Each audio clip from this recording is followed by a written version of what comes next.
Because your man is not promising you jack with a hurricane on its way into Georgia in 2 days. And he ain't telling you nothing. He said Puerto Rico got hit, the islands and the Caribbean got hit, and guess what they call it? What's that little creature with this, who's got the color like this here? What's his name? Barney. The hurricane coming. It's called Hurricane Barney. Now what are they trying to do that to kids for?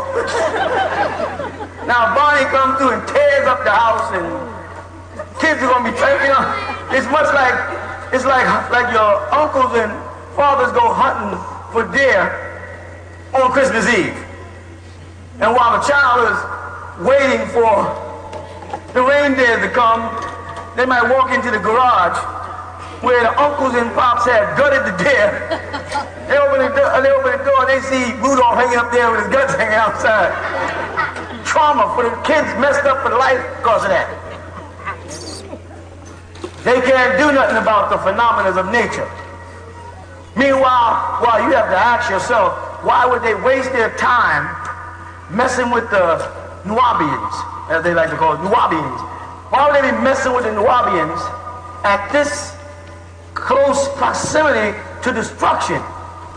I mean, and I'm not going for the, oh boy, he's a doomsday preacher. You don't have to believe, I do not care if you don't believe this stuff getting made. I don't care if you don't believe the meteorites are coming. Your government knows it. You know what? This week they had on the news that they figured out a way to regrow the bone. And they figured out a way to reanimate tissue. No, that's on the news. We have, we stay in there. Did anybody hear about it? Well, we did. Check it, go on your computer. Or people of African descent, keloid, is because there was a time where we were able to grow our limbs as gods. They thought I was crazy. I said, that nigga is nuts. Ain't nowhere in the world where you have their arm cut off and it regrow. Well, now the scientists are saying they can regrow limbs. They can, your bone can be cut off here, and they have a way now where that bone will go back and that flesh can grow back. Well, they grew an ear on a rat, and y'all saw that on television. Well, of course, they could grow your finger back. What does that mean? It means one thing, that the scientific community is being exposed to things they never was exposed to before. Whole new sciences.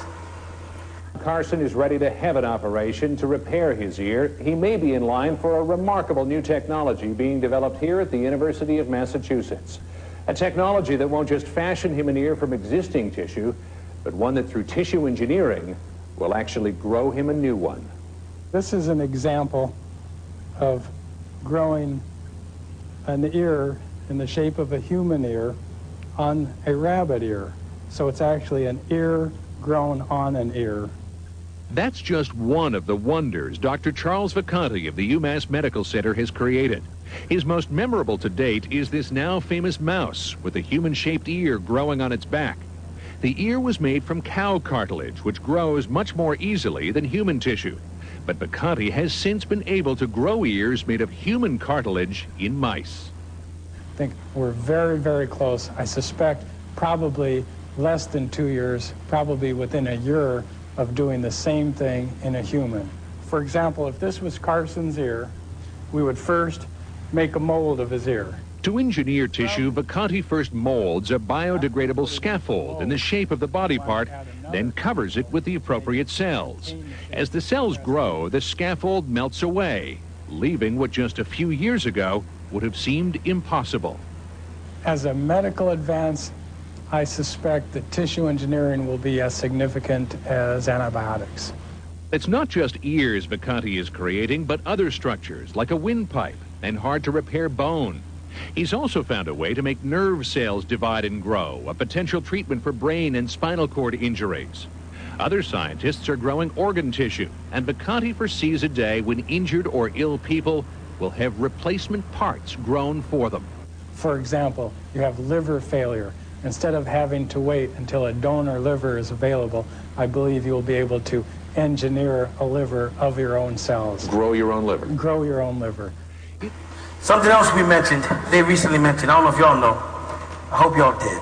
They talked about children, and the father's only 10% of the child now, and the mother's 90%. What? Do you know that? Well, yeah. See, here's what happened. And this is going to get into your doctrine in a way where if you really get into it, you go, oh man, if you don't know the doctrine, this might not catch you. The woman's body, mitochondria DNA, which predates man by thousands of years, when woman was God, woman's body has a defense mechanism in it. Do we agree? Yes. Like a man's body. No, somebody say, well, if you take alien blood from anybody, I'll make it clear, and inject it into a woman, in 6 to 8 weeks, her blood will overthrow that alien blood. That's why they have to be very careful with transfusions that they get people who have the same type of blood, because your body will reject it. Now, transplanting organs has proven that to be a fact, that if they give you someone else's heart, the problem is always what? Rejection. Why does it reject it? Because your body has a built-in mechanism for it to defend itself against alien properties of all kinds. And even in the blood, ask anybody about blood. If you inject blood, if you have to get a transfusion, your body will overthrow that blood in 6 to 8 weeks, or that blood, or it will eventually kill you. If they add a liver to your liver, they have a certain amount of time. They must keep your body constantly filled up with, what do they call it? No, anti-what? Antibiotics. Thanks. I'm trying to make it simple for everybody. Is the way we use, not antibiotics. It goes, you have a body that attacks everything. Your immune system, thank you.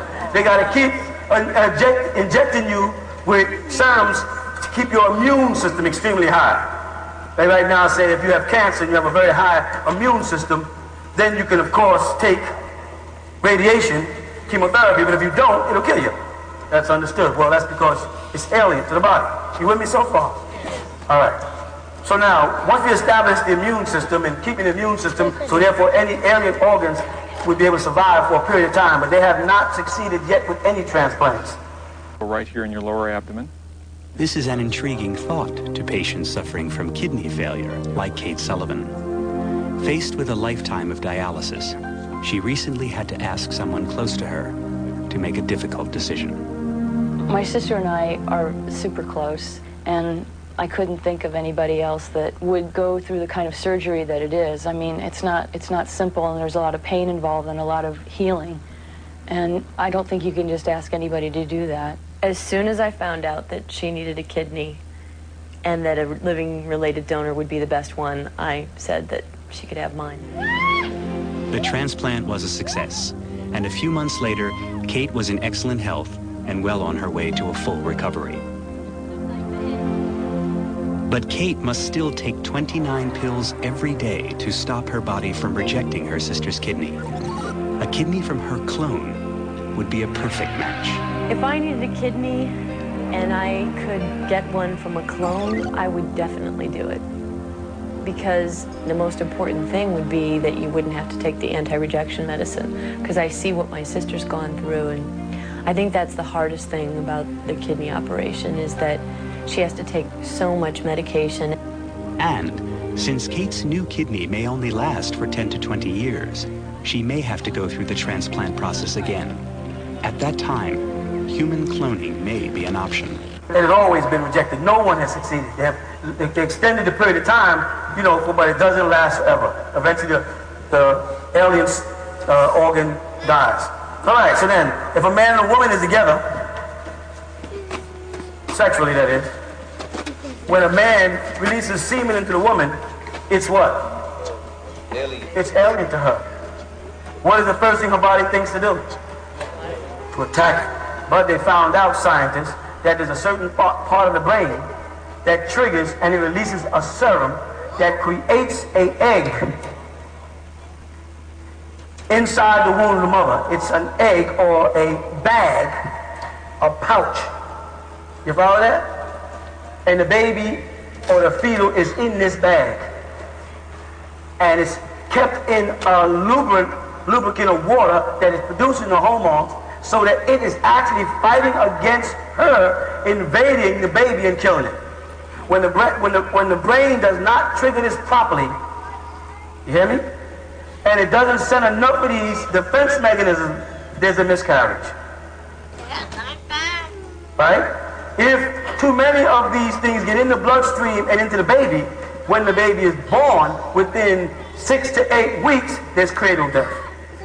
It still attacks the baby. They'll tell you they don't know what cradle death is, because they don't know. But it's a scientific fact. So now, what actually happens is, the baby in the womb of the human female as a mammal is living in a sack of water. Has anybody here been raised on a farm? Good. I mean, you see a hen lay an egg, right? Does it come out hard or soft? A lot of city folk might not know that. No, not trying to be funny, they don't. When a hen lays an egg, it's soft. You follow? And then when it hits the air, it begins to harden. The same thing happens with the placenta of the woman. When they first remove it from the woman, it's soft. And just in a couple of minutes, it starts to harden up, the clots. Where am I reaching at? I'm reaching at the fact that women have an egg inside of them. That they really give birth to an egg. But unlike the chickadee, it cracks the shell on the outside of the body. You call it my water breaking. And the egg breaks inside and the baby comes forth. And sometimes they'll say the egg collapsed and put a thin veil over the baby's face.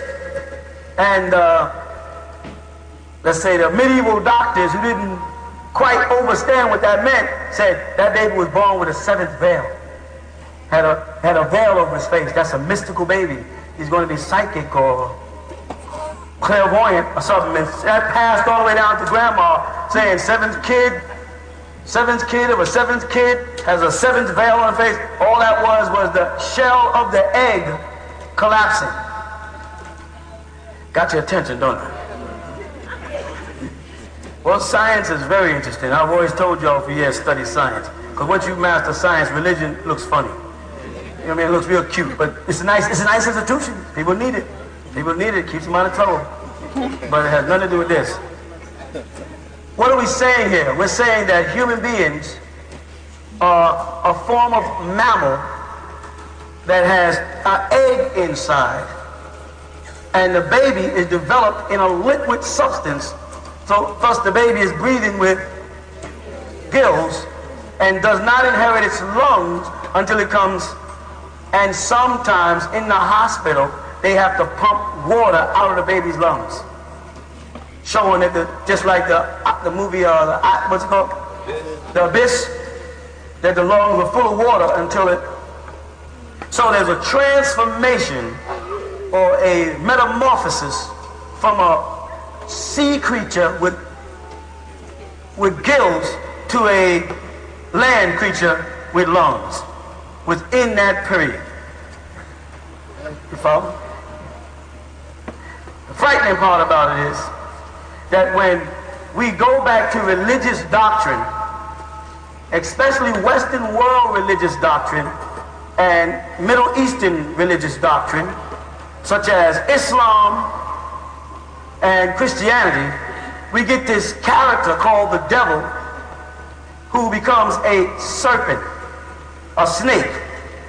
Now, of course, in our doctrine, we've always had a problem with a talking snake in the garden, so it didn't ever sit with us that a snake was holding a conversation with Eve. Didn't make sense to us, and that was our way of asking them to explain it. We understood he was a Drago. We understood Drago and Dragon is in the Bible as Tainini. We understood that, right? But they didn't. So it was more fun to say, well, tell us how a snake could talk, who they're calling the devil in Genesis chapter 3, who travels all the way to Revelations as the dragon. But this being called the devil was identified with a serpent. When they say Leviathan, again, they give it, if you look it up in the Bible, they say, a big sea creature. Tanin, a walking dragon. Right on the temples of Babylon, they used to have the drawing of a snake with legs. All right? Then scientists admitted that the original snake had hips. We've shown that in our books. If the original snake had hip bones, then it had legs. Then, like the Bible will now on your belly show you go, unless the scientists do that before and wrote that after, on your belly show you go in the days of your life, became, so the snake once walked around on 4 with a snake body and dropped down. Well, that's the Komodo dragon.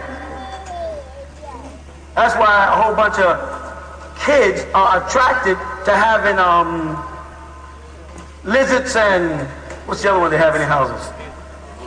The iguanas, and they're attracted to this creature. Why people wrap snakes around them and keep snakes and stuff as pets and feed their snake chickens, little chickadees, like it's okay, and watch them consume it.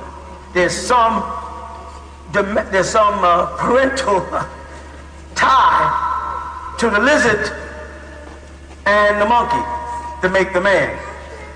The monkey being the mammal that uses its lungs, and the lizard being the reptilian that uses its gills and lays eggs.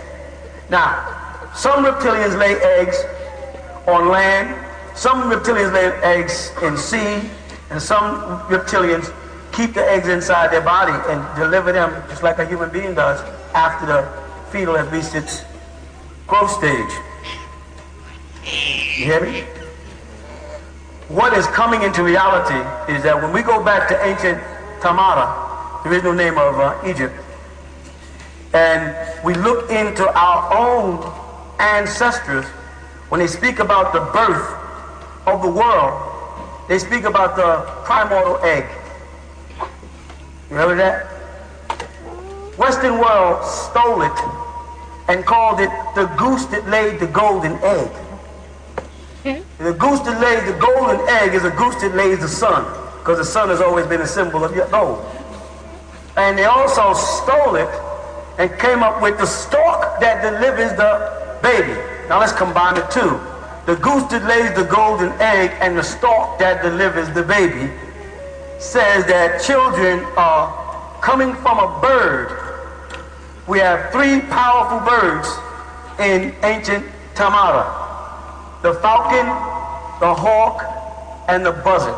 Those are the three most powerful birds. The reason why they call them the most powerful birds is because Ra, Amun, and Horus all shared symbols throughout the writings and hieroglyphics where they were at one or other times depicted as one of those birds, all of those birds.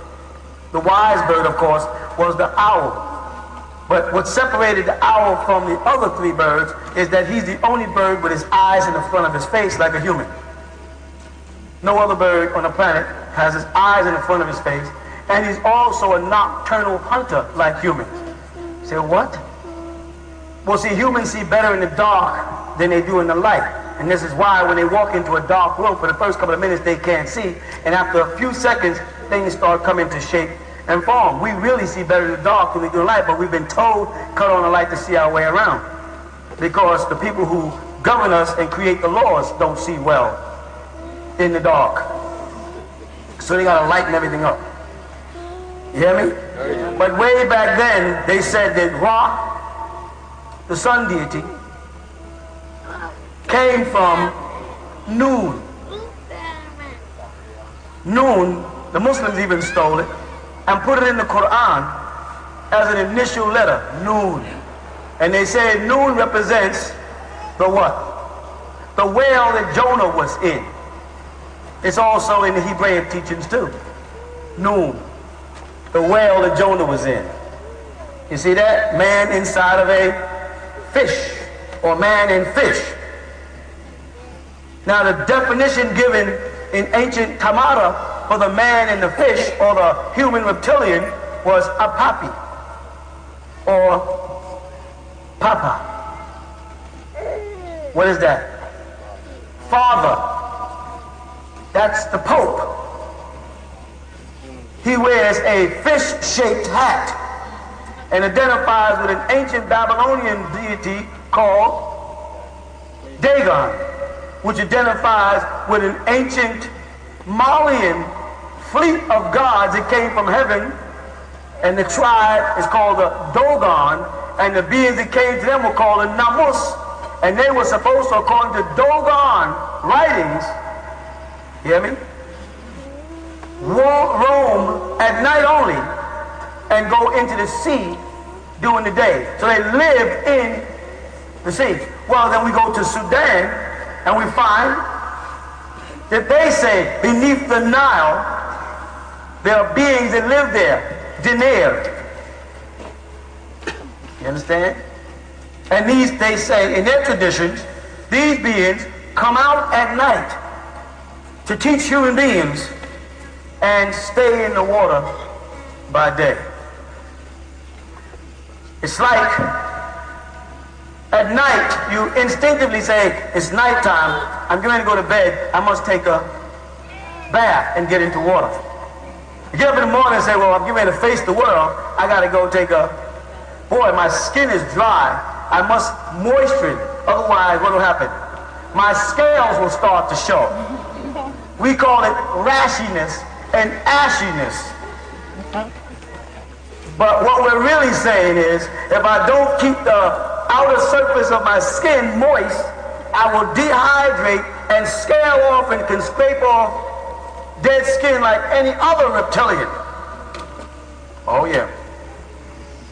Certain human beings, jawbones are constructed where their front teeth and their bottom teeth don't touch.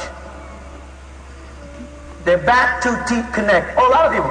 They have round, okay, she's honest, I got them. They don't touch. They have a round, their mouth is round. You ever see that? Because most other mammals and stuff chew their cud. So they constantly chew their food over and over with their back teeth, swallow it into one stomach or the other, and then regurgitate it again and chew it again, like cows and stuff called chewing their cud. You see? But for some reason, certain of us human beings, if we all come from one strain, certain of us have the mouth of a fish. We have this obsession that it is romantic to make love near the water on the beach. It is natural to go into the water to bathe before we make love. You follow? We drink water all day. Otherwise we will die. Doctors say you better keep taking in liquids. If you took a fish and put it in a container, the only way you can keep that fish alive if you don't put it back in water is to do what? Keep on keep it wet. You all hear me? So in our ancient day, in our time, I don't know what to do with y'all. Back in ancient Egypt and ancient Sumeria, they say the same thing. A fish man came out of the Tigris Euphrates and taught the Sumerians. Now the Anutu is the name they have before they get to Gi or Ki. When they get to Gi or Ki, Anutu changes into Anunnaki. And that's Anu, Na, and Gi, or Ki, or one of the names for the planet Earth. Ancient Egyptian or Tamara name for the planet Earth was Tanin. Tanin. Tanin is in your Bible where they have serpent. Not in Genesis chapter 3, they purposely selected another word, Nachash. And they selected that word Nachash because it means divination in Hebrew or to whisper. And of course the Muslims who steal everything from the Jews brought it over into the Quran and Simple Nas and call it Khanas. Nachash, Khanas. And in the Quran it's still written up as the whispering devil. You hear me? So we have a tie-in to people coming out the water and teaching us, whether it was in Mali at the Dogon, which also would cover Senegal and Morocco and Mauritania, all the Moorish places, because all of that was one at one time. Then we have El Gore, which is where Arabia and all that area was, and they have in their writings that fish people who are half human, half fish in some form of fashion, came out and taught them. And then we go into Egypt, and we have the primordial egg coming up out floating along the sea, and coming out of the water was Ra, right? And from Ra, of course, Atum gave birth to that Ra principle. Then we have those three moods of the Ray, because it really should be Ray, not Ra. And those three moods of the Ray was Atum, Atun, and Amun. And Atun was also referred to as simply Tun. He was Tun in the morning, and he was Atun in the morning and Tun in the evening, where apparently, or as they say, the sun sets, where set, or the setting of the sun comes in, where they travel the darkness through the shadow and come back around again each morning for the sun to come back. But still, it meant going beneath the sea. They didn't look at the sun in ancient Egypt as going beneath the land. They saw it as going beneath the sea, and they would go down in the morning at the sea, and they'd wait for the sun to come over. And they say, God walked the water up to them. This was the ancient sun worship custom. And what they were looking at is the sun apparently to come over the horizon, and as it traveled the water, they stood on the dry land near the beach in the morning, their hands raised up, and they watched it come up, and they did this with it until the sun bathed them in the warmth and the vitality, and they knew that was the rays that would grow their food, and they gave thanks at that moment. That was Babylonian, Egyptian, African, Mayan, Aztecian, Eskimo, everybody except the Christian. And of course, the Christian regurgitated and gave birth to Muslims, which means they took portions of Christianity and Judaism and fabricated their own religion. All right, called Islam. But even it is based on the sun. And Christianity is based on the sun. It's just that they made the sun a man and called him. The Egyptians made the sun, Re, a man, and called him Amun. So he became Amun Re, Lord Jesus Christ. The Hindus did the same thing. The Dogon did the same thing. They all prayed to the sun. You follow? And the sun is the most deadly thing that a reptilian can get caught in, because the sun will. So it was hell to get caught in the sun. So they created from the Greek word Helios, from where the Egyptians or the Greeks called the Egyptian city Heliopolis, Helios, hell. And told that people, one time no one thought hell was down, they thought hell was up. They thought as you go toward the sun, or that the sun was coming down to earth to burn everybody. That's in the Bible. Coming down to earth to burn you up. In fact, they say in the Bible, the Lord will no longer destroy the world by water, but moreover by fire. They're thinking of the fire burning the whole world up.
Now, only beings that would be afraid of the sun would be beings that are afraid of dehydration, or the people who could not dive back into the water away from the sun until it passes its 3 stages.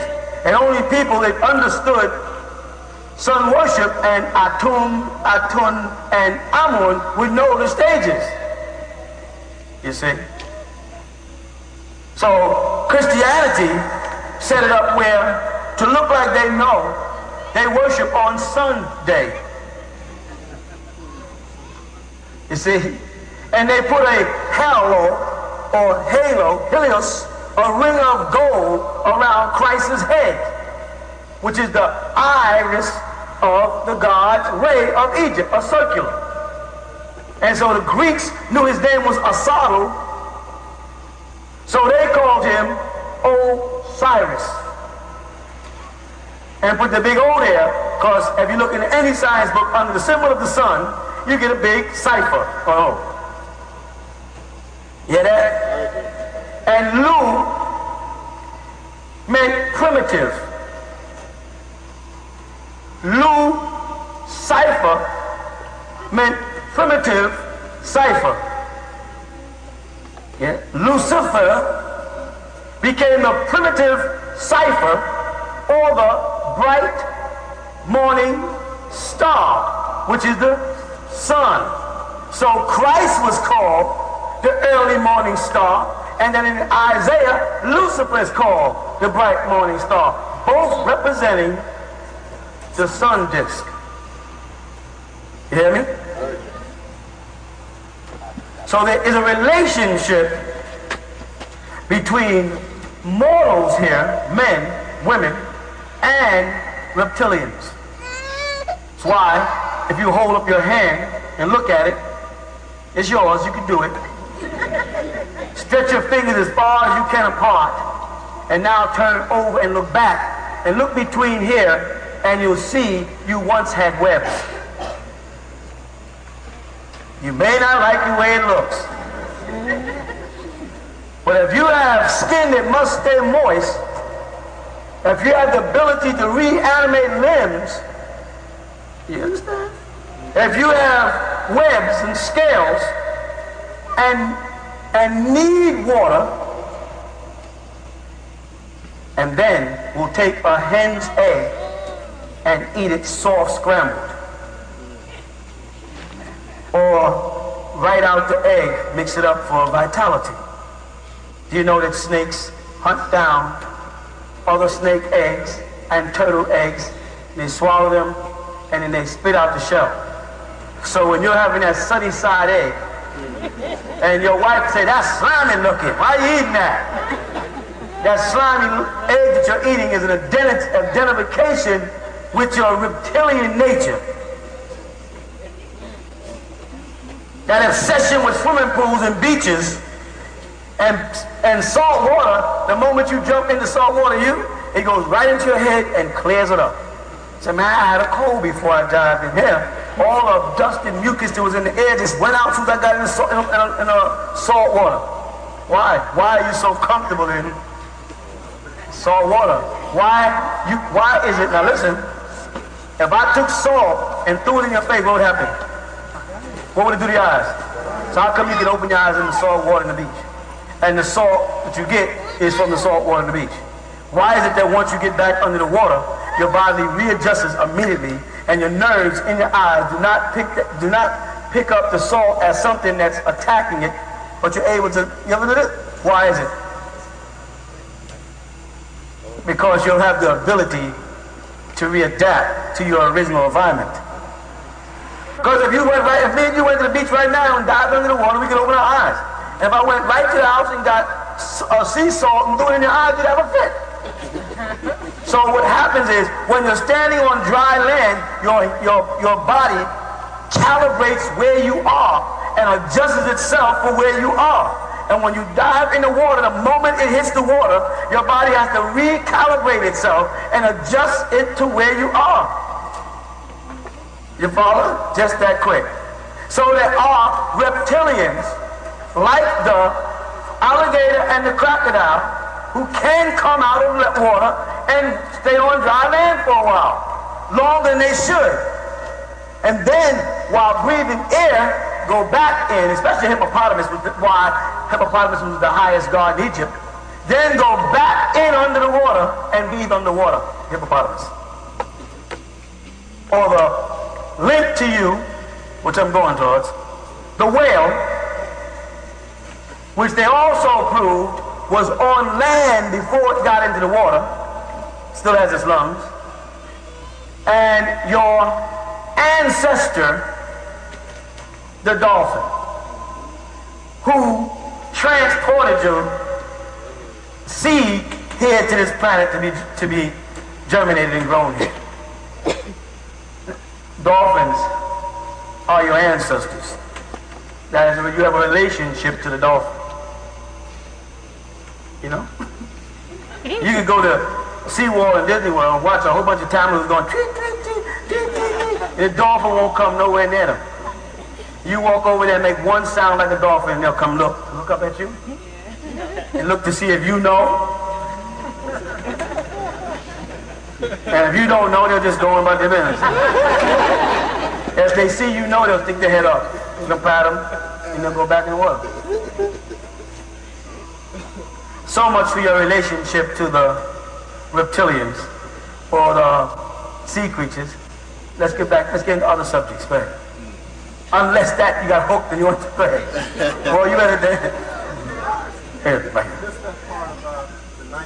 Missed that part about the 90% of the child, the parties that he missed, 90% of a child between a male and a female is the female, because all of the components to make up the child is coming from her. The man is in distress. The semen is in distress from the moment it gets in the body, because the woman's natural antibodies are going after it to destroy it, because it's something alien, until his brain. That's right. Because the baby takes from her immune system to protect themselves against, the baby, to protect the the baby has to trigger something in the brain. So otherwise the mother will kill the baby. This extends out of the womb and it's called postpartum, where women can flicker and beat their baby to death with a spoon or throw it out the window or put it in the oven, and they do all kind of things. And the doctors have written that off as a mental defect. But accept it. Yes.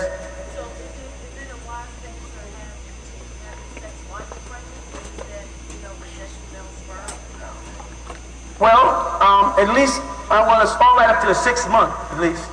After the 6th month, you should stop having sexual relationships and care more about training your body and exercising and preparing to yield a basketball, as opposed to stimulate for pleasure. Because that's your body does have to be prepared for that. But if during that period of time the man ejaculates in the woman, semen ain't going anywhere because everything closed up. Huh? Is it being dangerous as far as the woman already being pregnant and having that fetus inside the womb? Is it a bad thing to have the sperm being injected into the woman, being as that the female would attack it anyway? No, I'm saying because the brain is now, as soon as she became pregnant, the brain produced the serum to protect it, so it won't be of any harm at all. Brother, way up there.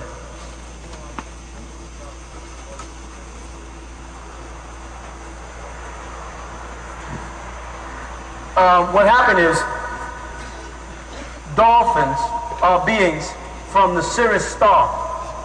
Sirius, they call it. Sirius star. And the Netuno, which is the Egyptian name for the Anunnaki, used them to put the seed of human beings in the dolphin in order to transport it from one place to the other. They do that now in laboratories where they'll take the egg of one animal and inject it into another animal in order to fly it from one laboratory to the other side, and then take it out and then inseminate it inside of an egg for development. When they were bringing the, let's say, the fish man from Sirius, which was a predominantly water planet, to Earth, they did it in a sea creature called a dolphin, which is is a little different than he looks today. He's also evoluted, and then injected it here in the monkey, right? Because you have two different seeds here. You have the gibbon, which goes into the chimpanzee, and then you have the other one who went to the baboon and the jackal. From the baboon, I don't want to go that far. I want to go to the baboon and the orangutan, which is the Caucasian side of the monkey, and then you have the gibbon, which is the working thumb. That's why we have more coordination than they do. We're much more agile than them, because the monkey that's in our genes is called a gibbon, and he has his hand works, he can grasp things, whereas the orangutan can't grasp nothing unless he holds it like this. He doesn't have a working thumb. His thumb is too far down. This is why a lot of Tamahu, if you look at their toes are extremely long, and sometimes the first toe is real short, the next 2, 3 is like all 3 the same size. Their hand structures is a lot different now, and they literally, understand the racist statement, this is science, this is fact, and they literally move different than we do, bodily wise. They don't know how we move the way we do, how agile or colorful as their term for it is. But they use those scientists, those gods, those Neteru, those Anutu, the Namus, use the dolphin to transport the gene to Earth from Sirius, and then the laboratories, Shimti, on Mars, which they found the laboratories on Mars in a place called Sidonia, and they're trying to cover it up, but it's too late. Everybody knows the truth now. There's life on Mars, and then they transport it here to Earth. And they use these other biological entities, or some biological, some of them are mechanical, which called grays, which they made from mammals on this planet. And they like made a Frankenstein. The whole concept of the Frankenstein movie that they show you is when the Anunnaki were making grays. And they use these grays, if I were to go into environments that they, who have the same anatomy like you, and their planet, Sirius, had the same type of atmosphere as yours, which is another name for risk, right? They had to use beings that could go into other planets like Mars, where they couldn't survive on that. And then those beings went there and built spheres. We discussed this the other day. They'll call it, they'll say that planet Earth is a biosphere. And it's not a biosphere, because bio means two. And sphere is any specific place where life or matter exists. So we have the ability to live under the ground. We have the ability to live in water. We have the ability to live in air within the Earth's atmosphere. And then we have the ability to live now with space stations outside. So we don't have a biosphere, we have a quadrosphere. And if they come and create a dome structure and move people in it, now we got a what? It's going into a, what's a fifth? Now it becomes a quixosphere. But they'll say we have a biosphere. We're living in several different atmospheres on the planet Earth at the same time, and several different life forms are living together in each of these spheres, but only one or two of them are capable of living beneath water in a space station. Like if I fly from here to, let's say, Asia, I may spend 17 hours in a plane. If I'm saying, as long as I stay in any environment more than 8 hours, I've altered the natural course of things, which means I should spend 8 hours sleeping, 8 hours eating, and 8 hours digesting and dissipating. That's the 3 8s that make up the 24 hours in a human being. If I spend 17 hours in the air, I get jet lag, my body has to go through change, I have to readjust, I have to be recalibrated when I get my feet on the ground. It's the same thing if you go swimming and you mess around in water too long, when you get on the ground, when you get back on the ground, your body feels real strange. That strange feeling is your body touching the ground, dealing with levity, gravity, density, moist, and it's recalibrating itself. And then a couple of minutes after that, you feel normal again. You understand? You okay now?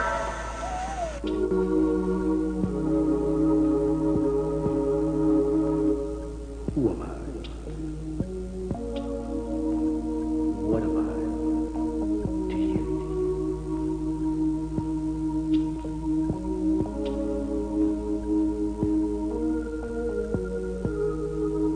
I am calm in tone, yang, nor silhouette when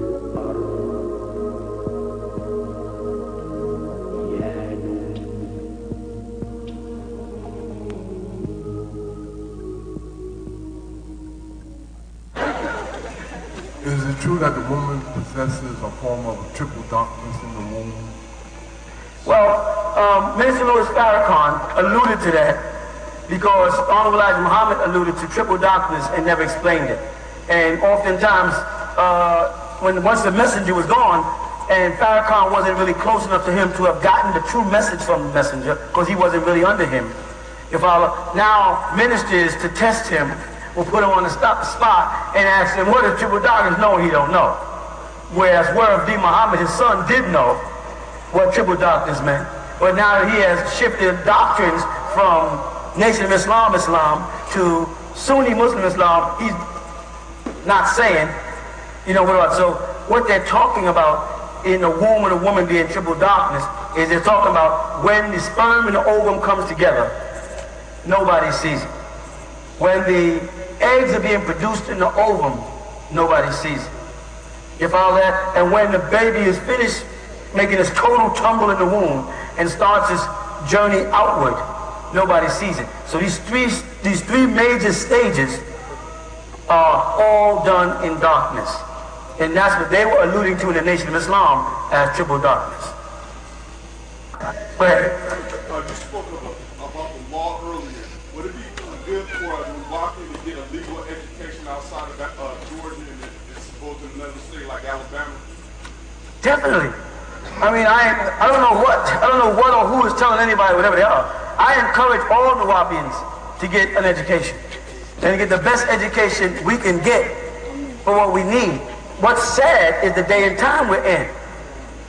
That's the frightening part. We're so near. That's a lot of noise, right? Sound like a motorcycle club. We're so near to these calamities that not me, Amanubi Akapa is telling y'all about, who's predicting. Not me, but scientists, astronomers are telling people about meteorite showers coming. And a large meteorite, and people are acting like there's nothing going on. They're telling them about the ice caps melting. They're telling them about the warming, global warming and the greenhouse effect. And then they're even telling them about the computer crash in 16 months. And the people are acting like nothing's going to happen. Well, what's going to happen is that if they are not able to change the number system in the computer between now and 16 months, all electricity is going to shut down. The pumps are going to shut down. The hospitals are going to shut down. Everything that works by computers. The planes will have to stop flying. That means that diseases are going to get rampant. And what they're doing also because of the HARP project, I don't want to keep you out there too long, right? Because of the HARP project, as I mentioned last week, they are now altering the climate to make this a tropical environment so that they can culture more bacteria. Because they have already figured out, and there's a scientist, and I've emailed it, I hope you all can confirm it, scientists from South Africa who admitted that they had put together teams of scientists who were studying the human body for black people only and what level bacteria attacks us where it don't attack them, and that they had succeeded in making certain types of bacteria to go into foods that we like. And in the article in the internet, they actually list the kind of foods and they know that we like. And if these bacteria has been put in there and it's already inside our body. It may sound crazy, but go, because I know what time you don't believe me, check it out. Go ask him. Go look in the computer. They are revealing right now about these diseases that are already in your body. The reason why we don't know it is because we're all sick. We're all having this metal taste in our mouth. We're all having this nasal drip. We're all getting these repeated headaches all the time. This happens to everybody. We get this time where we just don't want to eat the food that we like. We're getting these flashes of nausea. And then a woman says, I think I'm pregnant, find out she ain't pregnant. Well, they've already put the bacteria in the air, not just in the water. They know the food you like. They know the restaurants you frequent. They know your style. They gave it to your kids in school. They gave it to your relatives in the hospitals. They gave it to your brothers and sisters in the military. We found out that they don't eat what we eat. All you have to do is spend some time with a Caucasian family and you'll find they don't eat the same things you eat. They don't drink the same liquids you drink. You hear me? They have all that stuff prepared to break you down because you're at a point in time where you're metamorphosizing from a mortal into a god. That sounds crazy because of what they did to your mind with the fanatical monotheistic beliefs. And the word monotheistic comes from an ancient Greek god called monos, of sarcasm and pain. Look it up. Monotheos means sarcastic, painful theories. And that's what it's based on. If you don't believe what I believe, you're going to hell. If you ain't a Baptist and get dumped in some water reptilian for salvation, you going to hell. If you ain't a Muslim and say, La ilaha illallah, Allah is going to send you to hell until you ask him, where is hell? Or simply, what and where is hell? Exactly where is it, Mr. Muslim man? Exactly where is it? Well, it's down. No, it ain't down here. Scientists that went straight through the planet. No, it ain't down there. Where else? Where is heaven? Up there. How far? They say heaven is further than the furthest star. And one of the nearest stars are millions of light years away. But see, when they talk like that, we don't have a clue. We stop there because we don't like math. Millions of light years. Just say, what is a light year? The distance light can travel in a year. How fast does light travel? 186,000 what? And based down the year of 265, you're 5 trillion miles away. And now the nearest star is 100 million light years away. So you know how long it would get to heaven? Jesus is still on his way. Scientifically, he's not even halfway there. You understand? You may not like the way that sounds, but when they speak of this as the New Age, and they try to make belonging to New Age religions, as they call it, something cultish, no. New Age means, like Jesus said, it's time for a new age, a new era, new information. Reverend, come down off the pulpit, because you don't know what you're talking about. Time for you to move out the way.